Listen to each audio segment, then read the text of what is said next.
La palabra al diputado Marco Labaña. ¿Qué tal? Buenas tardes. Gracias, señor presidente, por la palabra. Primero déjenme decirles que es la primera vez que estoy hablando en este recinto y que es un orgullo y una responsabilidad muy grande para mí hacerlo. Les voy a hacer una confesión. Me hubiera gustado hablar como primer proyecto sobre impuesto a las ganancias, el 82% móvil, cómo hacemos para mejorarle el bolsillo a los ciudadanos, a la gente que viene sufriendo hoy los embates de la inflación. Lamentablemente estamos discutiendo este proyecto que, como dijo Felipe Solá en la comisión, es un proyecto del que no tenemos que estar orgullosos, sino todo lo contrario. Es un proyecto que enmarca una derrota que ha tenido Argentina, creo que por diversos factores. Este es un tema que Argentina debió haber cerrado hace mucho tiempo atrás y lamentablemente no lo ha hecho, y esto ha ido acumulando costos, tanto monetarios como de restricciones y acceso a inversiones. Hoy tenemos si se quiere, enorme problema que nos trae una disyuntiva importante. Por un lado, si no hacemos nada, tenemos riesgos legales muy grandes. Yo creo que mayores a los que si hacemos algo. Pero hacer algo también implica tener que afrontar los riesgos de futuros embates. Y en definitiva lo que tenemos que tratar de hacer es cómo hacemos para minimizar estos costos o que estos futuros embates que podamos tener en términos legales prosperen. Estamos negociando, yo creo, en una situación de desventaja, en una situación de apuro, en una situación donde estos riesgos legales, como decía antes, nos dejan debilitados. Y siempre que uno negocia con restricciones a las apuradas, siempre los resultados son menos beneficiosos de los que debieron haber sido. Nuevamente, algo tenemos que hacer. Quedarnos como estábamos hasta ahora era inviable y requería que tomemos cartas en el asunto.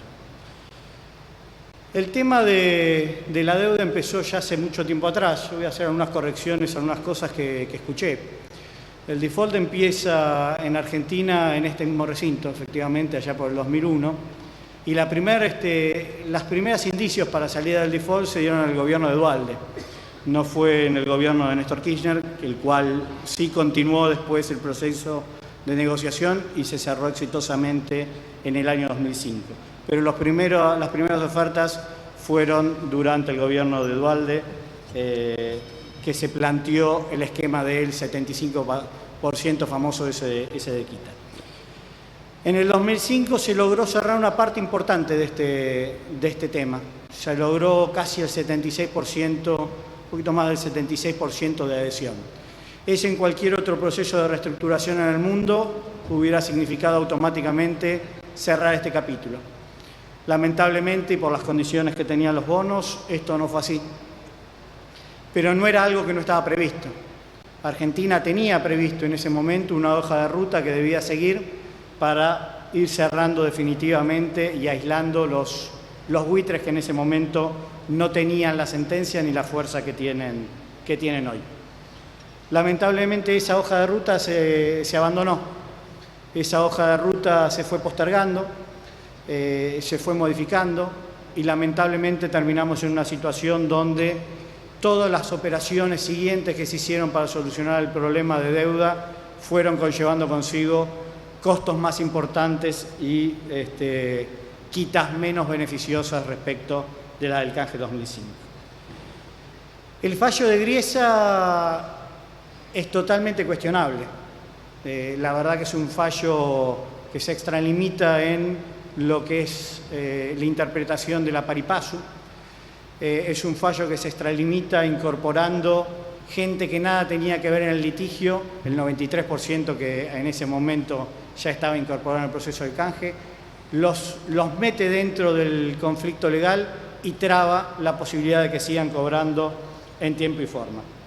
Sinceramente, desde lo legal y desde lo financiero, si se quiere, es imposible defender el fallo de Griesa. Ahora tenemos que ser claros. tampoco es que esto se le puede echar toda la culpa a Griesa y nosotros somos víctimas de esta historia.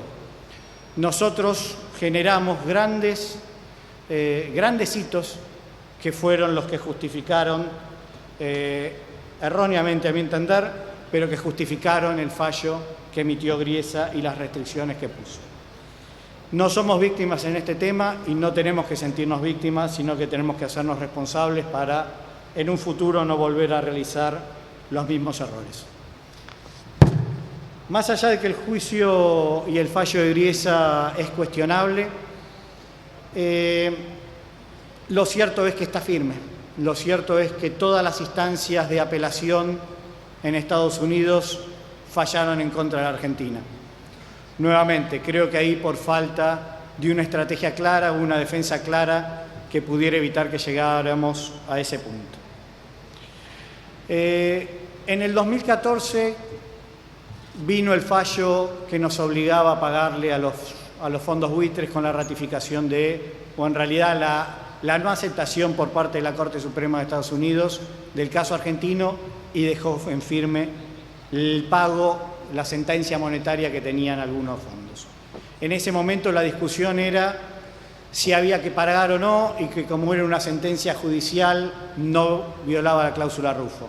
En ese momento nosotros, desde el Frente Renovador, salimos a apoyar la idea de no pagar en ese momento la sentencia, porque consideramos que los riesgos, si bien había una parte de la biblioteca que decía que como era un fallo judicial no violábamos la cláusula Rufo, lo cierto era que los riesgos que teníamos que asumir eran mucho más grandes que los potenciales beneficios en ese momento.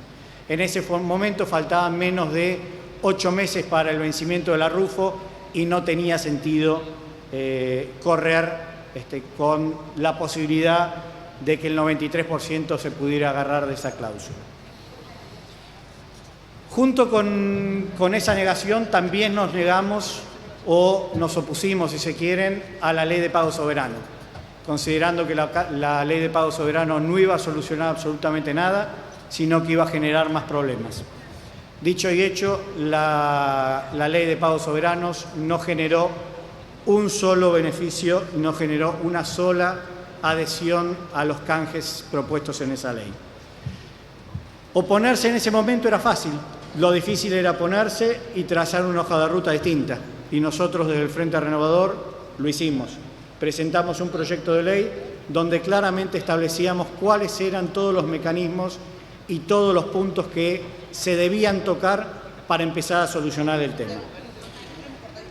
Caída la cláusula Rufo, Argentina debió haber avanzado más rápidamente en solucionar el tema de los buitres. Algunos dicen que esto no se pudo hacer antes.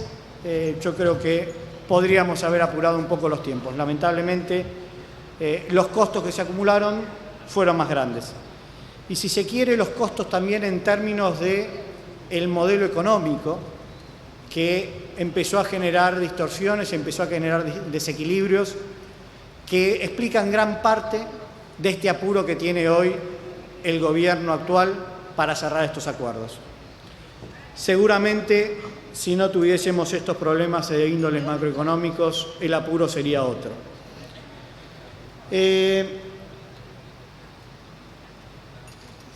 Vamos directamente al proyecto, si se quiere.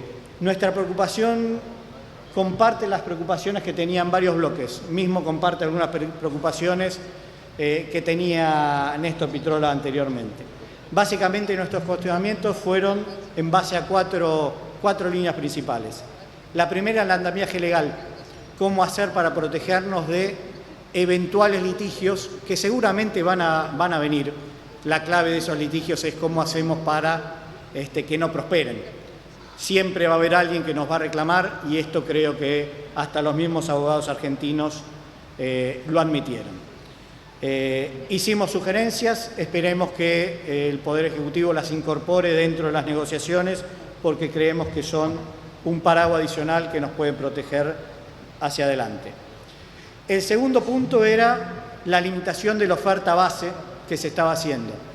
Y acá coincido con algo que planteaba el diputado Kicillof sobre los costos adicionales que se fueron admitiendo en cada uno de los convenios.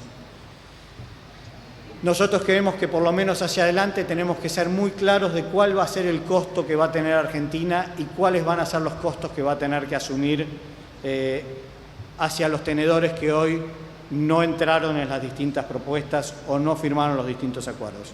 Por eso sugerimos, y el Ejecutivo las incorporó, esto hay que ser sincero, felicito al Ejecutivo de que haya tenido la visión de incorporar modificaciones que hemos hecho desde otros bloques, que solo el objetivo que teníamos era de solucionar este tema de la mejor forma posible. El otro punto que hicimos mucho hincapié, que se habló mucho también acá en el recinto, fue la limitación del endeudamiento. Nosotros no queríamos que esto se transforme en un cheque en blanco y por eso también incorporamos algunos artículos que evitaba que Argentina pudiera salir a tomar créditos más allá de los necesarios para cubrir estos litigios. El último punto, que creo que es esencial y es muy importante a la hora de hablar de la limitación de la deuda o del riesgo que tenemos de ir a un modelo de endeudamiento. Y básicamente es devolverle al Congreso las facultades de Contralor y facultades que tiene naturalmente por la Constitución Nacional en términos de la deuda externa y en términos de fijación y control del presupuesto. Esto parece algo aislado al tema que estamos discutiendo hoy, pero no lo es, porque recorre todos los comentarios que varios de los diputados que me antecedieron hicieron. Argentina no tiene que volver a cometer los mismos errores de ir a esquemas de endeudamiento que no funcionan y que sabemos que terminan mal. La resolución de la Cámara del otro día complicó más las cosas. Ante las dudas legales que teníamos, la resolución de la Cámara lo complicó. Por eso que solicitamos, y lo vamos a estar seguramente modificando en el recinto el día de hoy, algunas restricciones adicionales o algunos condicionamientos adicionales al proyecto. Esto básicamente es condicionar todo lo que se refiere a la oferta, los pagos, el endeudamiento, a que la Cámara de Apelación y todas las instancias judiciales de Estados Unidos mantengan la sentencia del levantamiento de todas las cláusulas que nos impiden a Argentina pagar en tiempo y forma. Me estoy yendo un poco de tiempo, así que voy a recortar. Y esto quiero hablar un poquito de cuál es el rol que tiene el Frente Renovador dentro de este Congreso y cuál es el rol del Frente Renovador que nosotros le vemos. El rol que nosotros tenemos es de pinchar al gobierno, de empujar al gobierno, de colaborar con el gobierno para que haga las cosas cada día mejor. Esto no es para sacar ventajitas políticas, sino simplemente porque creemos que es la forma que Argentina de una vez por todas va a poder alcanzar el potencial que tenemos. Si no lo hacemos fortificando las instituciones y fortaleciendo el funcionamiento de este Congreso, no vamos a alcanzar los objetivos que creo que todos compartimos de que Argentina logre ser el país que se merece ser. Muchas gracias. Gracias, señor diputado.